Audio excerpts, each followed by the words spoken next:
for us to do on Instagram is like, I know there's a lot of people here who may be interested in meditation and may not, but I think there's probably more people here who've never meditated before than not. And I think like the thing that you did for us was showed us that it's not hard and it's not a big deal. I mean, at one point you in the meditation, Jeff goes, he's trying to explain to you to like zoom in on a point in your body, and then he goes, I mean, or you could just like breathe, because we're not really doing anything right now, so you could just like relax and breathe.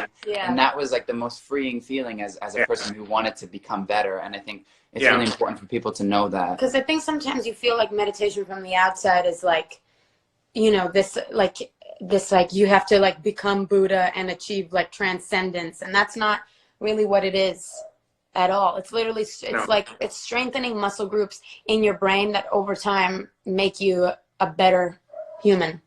Basically, and those muscle groups are the basic muscle groups of being a human being.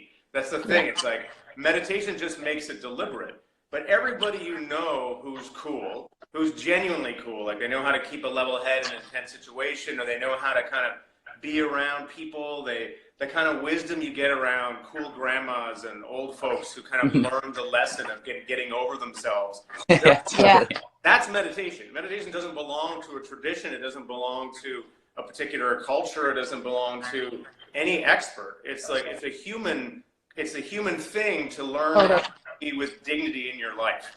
And we're surrounded by models that way. All the practice does is make it explicit. Yeah, totally. And that's why we call it like a practice, because it's literally like you're practicing these qualities so that they become more ingrained in you. You're practicing being human. You're practicing what it actually feels like to show up for yourself, for other people. And that's what we need in this time. So, you know, unless you're told how to do it, though, you just have to depend on sort of role models and lucky quirks of genetics and whatever else. But what I think is really interesting about this time we're living in is that you're seeing an explosion of practice, you know, where there's a lot more discussion around meditation, around mindfulness. Also, the yoga is part of this, you know, the kind of trauma world that's exploding with new practices. So people are kind of realizing that, you know, I don't need to just be born with my condition and just go in automatic. Like, there's actually stuff I can do about my situation that is very empowering. And as you get empowered, as you get switched on to this more sane, kind of open-hearted thing, everyone else starts to kind of get turned on around you, and there's like this feedback. Totally, 100%. I mean, you see people in your lives that you see them like that, and you want to be that way. It's attractive. It's beautiful because it's a very authentic, true way of being, you know? Yeah. Totally. That's the thing. Being real, being honest, is what the practice is all about. It takes you into the reality of what's actually happening with you and what's actually happening in the moment. And when you communicate that to people, you can feel it. Like, you can feel the pin drop. It's like there's a kind of gathering of presence, and it starts to sound, you know, you start to understand what the mystics are talking about what the deep end of this is. The deep end is really presence with your life. And as everyone else starts to feel more presence with their lives, and then they start to notice how amazing it is to be here in the first place. How amazing life is. It's literally like changing glasses, like seeing seeing the world through one shade and then changing them and seeing them in a different lens. What you guys are sort of pointing to that's really important to get is that you could say that that's the basic glass. That's the glasses that we all have. We're born with this. We're born with that one. It's kind of coming back to it. Totally. Back to it. It's what happens is life gets in the way, and we start to put all these habits over top that kind of like where we forget that there's a natural basic goodness of being a human being. And so practice is like trying to point us back to that basic goodness, which is right here all the time. It's in consciousness. Right. It's just you have to know how to orient to it. Totally. And I would say, like, for everyone watching that is interested in meditation and feels like it's this massive undertaking to kind of take on, it's like, just start, you know, because this is really something for you to make you feel better. It's not for anyone else at the beginning. It's really going to help your life. And, you know, I think we can do a little guided meditation at the end of this if you want. But yeah, it's really something that you should just attempt. I think, what do you think matters the most in the meditation practice? Like, I feel like I would say consistency is really important. Like, I think if you just doing it every day for 10 minutes, like going on the Calm app and starting with Jeff's, you know, how to meditate for 30 days. I think consistency is the thing that has shown me the most results. Like, I feel like if you do it, you know, once a week or once a month, you won't really, it's really once you start practicing every single day that you can see the transformation. You can feel it seep into like your life. Yeah, I'd say there's a few things that are important. By far the most important is the attitude. And the attitude is, it's not a big deal. You're just existing. You're just sitting and being okay with your own existence. That's basically it. And the more you make a big deal of thinking it's got to be something, the further away you're getting from the essence of what meditation is. So just to, I mean, well, when I guide a practice, I'll show you guys, I'll set it up in a way that's like, you can't screw it up. You're just sitting here with your eyes closed. Yeah, mess it up. So having that attitude, first of all, is like, give yourself a huge break. Know that it's like this super not a big deal. That just sets up the right attitude in the sit. And then there's the stuff around how to keep it going as a habit. You know, it's true what you say. It's more important to do it more often than to do it for longer periods. So consistency and frequency. So like, you know, plug it in every day, even if it's just for 5 minutes, for 1 minute, for 10 minutes, whatever, just to give your nervous system the taste of what it feels like. What it's like. It's like that's the training, you know. So you just tap in, you get this sort of taste every day, as opposed to once a week, you know, you sit for an hour and you're just like in this grim struggle to get enlightened. You know? I mean, that sounds impossible. Yeah. Yeah. Yeah. Totally.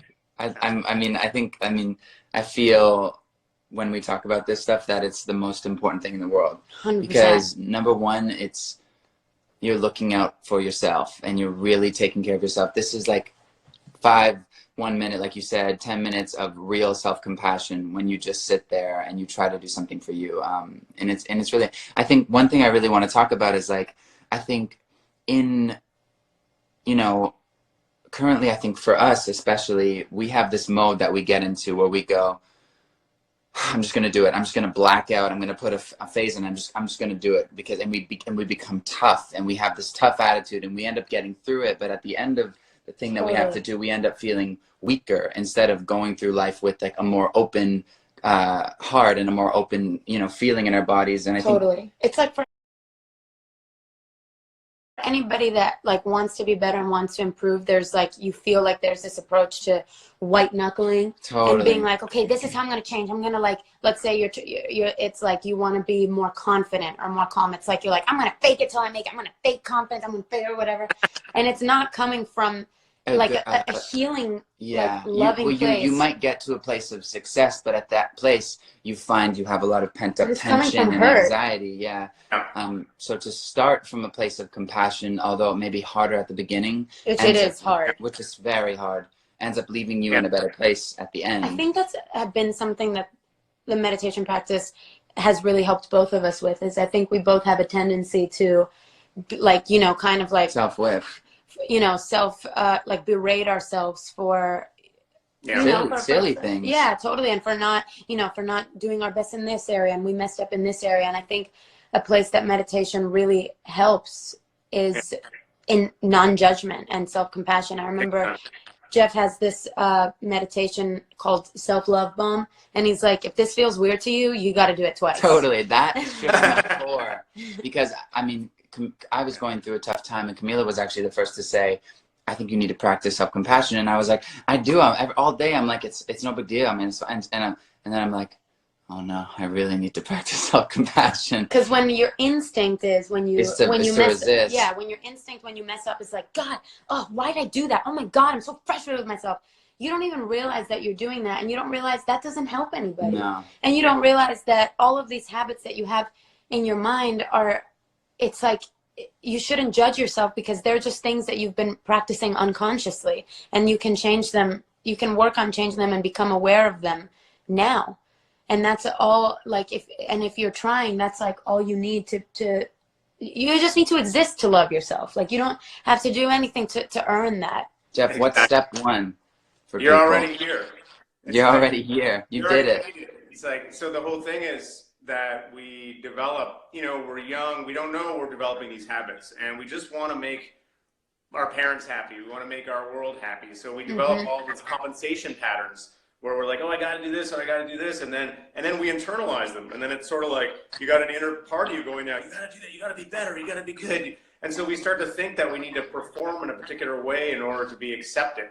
But actually, you're already being accepted by reality. You were born, you're here. Reality. And actually, the funny part about it is, I got you. But instead, is like in this sort of freaked out mode, and so you part of the practice is realizing that there's this basic generosity around being alive, and that you're allowed to rest and be who you are. And I mean, I'm telling you, when you guide these practices with people have tears coming down their faces. Oh my God. I mean, we have multiple times, like, you're like, and that's the biggest thing you could do. The most compassionate thing you could tell somebody is that you're allowed to be here. Just be who you are is good enough. And it's just like, it's like they don't trust it. And practice is really the practice of trusting that. And as you do that, your heart just opens. It opens for yourself and for everybody who doesn't know, everybody who's trying so hard to just get by. And it's just, and they're getting hammered. And you just, so this is why you're with meditation, boom, it's like you just start walking around with this huge sense of compassion for people and seeing how everyone's trying to do the best they can. And then you end up in a service path. totally, yeah. Which is why you guys are doing this video. You know, it starts to open and you just want to share the love, you know. Because the truth is everybody is going through the same things. 100%. Everybody is dealing with the same emotions. Everybody's trying to manage their emotions and their mind and the hurts that they carry and the insecurities that they carry. Everybody's trying to be happy. And that's why this is so important to us, is because it's really, it's helping us, and we're seeing change. I mean, it's life. I mean, it's actually the most important thing. You can be successful and you can have, you know, every material thing you can dream of, but at the end of the day, all you're left with is how you feel on the inside. So start working on that now, you know? Totally. I guess, like, I don't know if we wanted to do a little meditation, but for everyone at home, like, I think this is a really amazing opportunity to kind of just sit. You can either close your eyes, you can kind of have them a little bit open, whatever you're kind of comfortable with, but we should do something, don't you think? Yeah, let's do it. Yeah, I'll guide you in a practice, and then afterwards maybe I can say a little bit about, because there's a lot of good resources out there for free right now because of this time. So people would you like to do that first or after? I think we might do it after. Yeah, I'll do it after. You know, Great. Let's go into an actual practice. Perfect. Let's do it. Okay, so maybe we're super excited. Yeah. Man. We're such big fans of you. Well, I'm so happy. I'm big fans of you guys too. It's funny. Sometimes after meditation, we'll do dance parties or something where I guide a practice, and I believe we're down. Songs have been on there, so amazing. Giving it back. Okay, so I guess the first thing to say is if you're driving. I mean, first off, if you're driving, you probably shouldn't be watching Instagram Live. But, no. You know, you want to be in a situation where it's safe for you to either close your eyes or have them open at half-mast.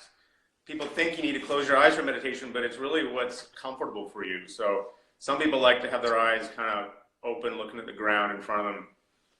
You know, I kind of experiment with both. It's vulnerable, isn't it? Super vulnerable. This is amazing. Yeah. It's what feels comfortable, you know. And then this first thing, we'll take a couple breaths to start. So, you know, I like the